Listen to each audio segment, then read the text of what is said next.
পহেলা বৈশাখে পান্তা ভাত ও ইলিশ মাছ খাওয়ার রেওয়াজকে বাংলা সংস্কৃতির অংশ নয় বলে মন্তব্য করেছেন অন্তর্বর্তী সরকারের মৎস্য ও প্রাণী সম্পদ বিষয়ক উপদেষ্টা ফরিদা আক্তার। সোমবার সচিবালয়ে জাটকা সংরক্ষণ সপ্তাহ 2025 উপলক্ষে আয়োজিত এক সংবাদ সম্মেলনে এই মন্তব্য করেন তিনি। জাটকা সংরক্ষণের গুরুত্ব তুলে ধরে উপদেষ্টা বলেন, 8 থেকে 14 এপ্রিল পর্যন্ত সারা দেশে জাটকা সংরক্ষণ সপ্তাহ পালিত হবে। তিনি বলেন, যদি জাটকা সংরক্ষণ করা যায় তাহলে ইলিশের উৎপাদন অনেক গুণে বেড়ে যাবে। উৎপাদন বাড়লে বাজারে এর প্রভাবও পড়বে, সরবরাহও বাড়বে, দামও নিয়ন্ত্রণে থাকবে।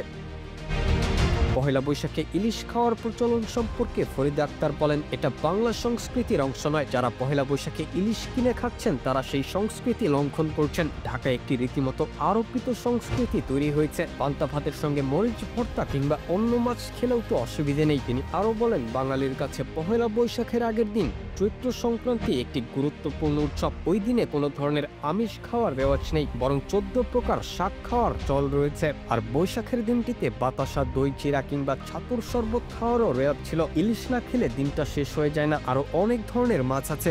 উপদেষ্টা ফরিদা আক্তার জাটকা রক্ষায় সবার সহযোগিতা কামনা করেন এবং বলেন, ইলিশ ধরা বন্ধ থাকলেও উৎসব থেমে থাকবে না, বরং আমাদের ঐতিহ্য ও প্রাকৃতিক সম্পদ রক্ষায় সচেতনতার এই সুযোগটাও বড় উৎসবের অংশ হতে পারে।